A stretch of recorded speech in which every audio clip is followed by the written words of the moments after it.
Kia ora koutou, ko Antonia Burbidge ho. I'm the head of climate and nature for the Sustainable Business Council, and it's my pleasure today of being able to ask Mark Gough a few questions.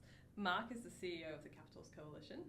The Capitals Coalition is a global collaboration of businesses, governments, and civil society that is transforming the way decisions are made by including the value provided by people and nature.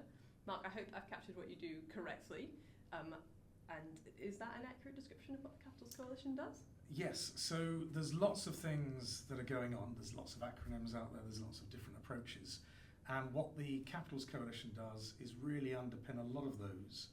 So whether it's the task force for nature-related financial disclosures, or whether it's work that's going on under science-based targets, all of those need a firm understanding of what impacts and dependencies are.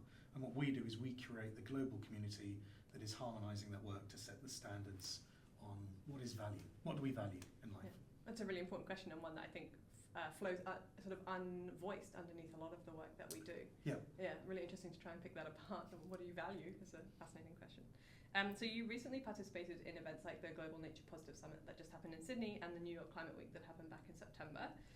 COP16 on biodiversity is coming up rapidly, and COP29 is also on the horizon. Based on all the engagements that you have done, what are the most promising nature positive business trends you're seeing globally, and how do you see them evolving over the next few years? So I think the first thing is there's an awful lot of big events this year, and there will be over the next few years. We need to start seeing some of those coming together. And if Sydney manages to get COP31 in a couple of years' time, that might be a focal point to bring together the nature work, the climate work, the people work, all of these pieces. Because all of the time that we're seeing these as individual issues, we're not really addressing them. We're actually just making unintended consequences for some of the other. And we've seen this with climate. I mean, we know that nature is going to be at least a third of the solution. We could solve all the climate problems and end up with nature loss. I mean, that would be dreadful. So we need to have a connected system. And I think in Climate Week in New York, we're starting to see that. We're starting to see more sessions on what people are doing. We're starting to see more sessions on what nature is and how these interplay with each other.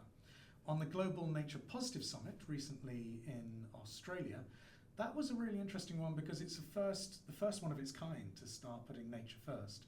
Climate was a big part of it again.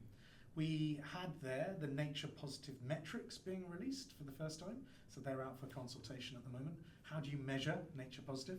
I think one of the key things there is that you don't want to say, anyone doesn't want to say, I'm nature positive. We've got to be able to say how we contribute to a nature positive future, because all of us have positive and negative sides of what we do. I think the other thing that is really interesting when you said about how's this playing out for business, whereas the conversations 6 months ago were really about the reporting frameworks, because there's lots of work over the last few years that's moved very fast, I think, about what we need to report. The conversation now is very much about the risk that we face and about how we create value. So in the conversations I'm having with CFOs and with CEOs, a lot of those conversations now are saying, actually, what are the fundamental risks that we face? Because if you're going to have to report on these things, you have to understand those risks first. So actually, I think a lot of organisations are coming round to that, and they're starting to focus much more on the risk and less on the disclosures which come out of it. Yeah, that shift to action, it's great to understand where your impact, where you have impact and where you rely on nature, but understanding what you do with that information is the kind of, we can have metrics up the wazoo unless we know what we're doing with them. There's no point to them, is there?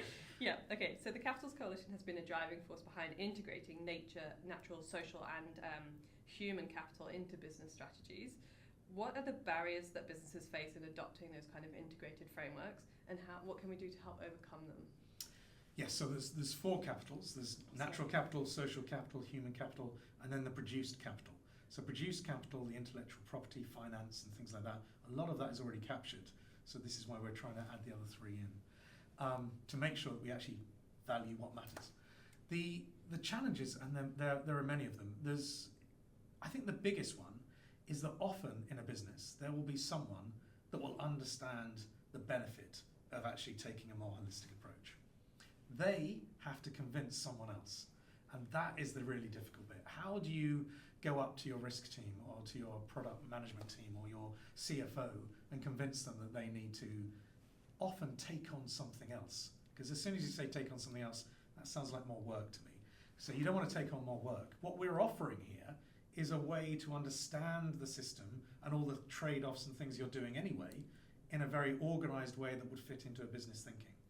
So that's really important. But the biggest challenge people have is convincing others. So I would say the solution to that is therefore building confidence. If we can build confidence that actually these numbers of impact and dependency that you're coming up with actually have followed a robust process. Actually, the CFO no longer asks us, "Oh, where are these funny numbers coming from?" Yeah. They start acting on them. So we need to build up the confidence and therefore also empower some of these people to be able to act. It's got to move away from training people on how to do the math into actually them being able to use that and control it and own it themselves. So the frameworks and tools are all out there. They've been used for many years. It's now actually about empowering people to use that to actually make a decision. Perfect. Thank you so much for your time. It was a real pleasure to talk to you. Pleasure to meet you too. Thanks.